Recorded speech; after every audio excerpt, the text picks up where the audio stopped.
काला web series audit Disney plus Hotstar पर crime drama web series काला release हो गई है।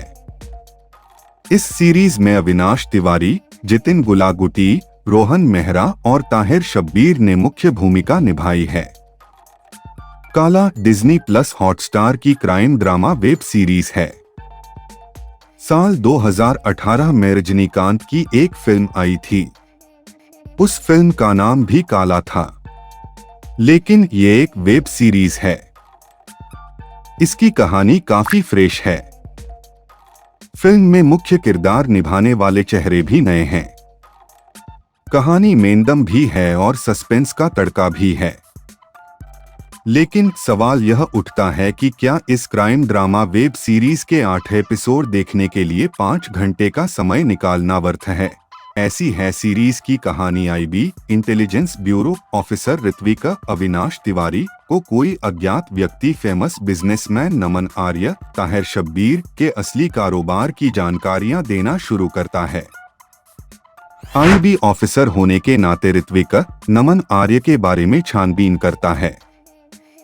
उसे पता चलता है कि नमन आर्य का असली कारोबार रिवर्स वाला है।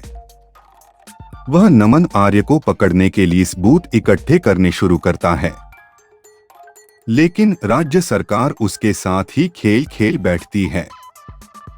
वह नमन आर्य के साथ सेटलमेंट कर आईबी को फंसा देती है। नमन आर्य कैक कर हर किसी को अपने पैसों के दम पर खरीद लेता है। इतना ही नहीं, ऋत्विका को फंसाकर उसी के घर पर ब्लैक मनी छुपाकर उसे गद्दार घोषित करवा देता है। अब आईबी नमन आर्य को पकड़ने की बजाय खुद के अधिकारी ऋत्विका को पकड़ने में व्यस्त हो जाती है। ऐसे में सवाल यह उठता है कि ऋत्विका नमन आर्य को सजा कैसे दिलवाएगा। ये जानने के लिए आपको इस वेब सीरीज के सारे एपिसोड्स देखने होंगे। लेकिन वेब सीरीज में उतने ही कॉम्प्लिकेटेड ढंग से पेश की गई है। इस क्राइम ड्रामा सीरीज में थ्रिल भी है, कॉमेडी भी है और रोमांच भी है। पूरी सीरीज में ऐसे ट्विस्ट आते जाते हैं जिनकी कल्पना भी नहीं की होती है। वेब सीरीज के निर्देशक और लेखक बिजॉय नाम्बियार ने कहानी को इस तरह पिरोया है कि आपको 8 एपिसोड देखे बिना कहानी समझ नहीं आएगी। वहीं हर एपिसोड में छुपा सस्पेंस आपको वेब सीरीज छोड़ने की इजाजत नहीं देगा। समा बंधते जाएगा और परत दर परत सस्पेंस खुलते जाएगा।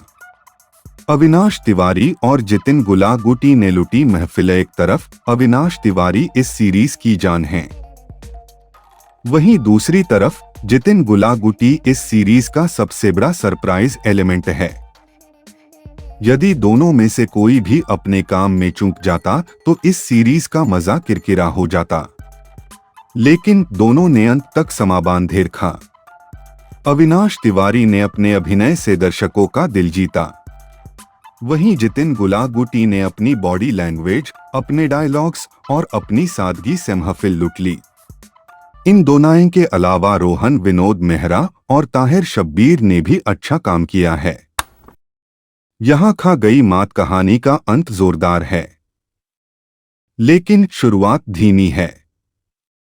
यदि 8 एपिसोड की बजाय इस कहानी को 7 एपिसोड में बताया जाता तो सोने पर सुहागा होता।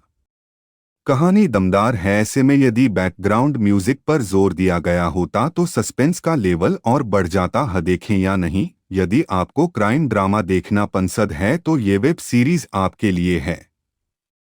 आप इस वेब सीरीज को अपने परिवार वालों के साथ भी देख सकते हैं।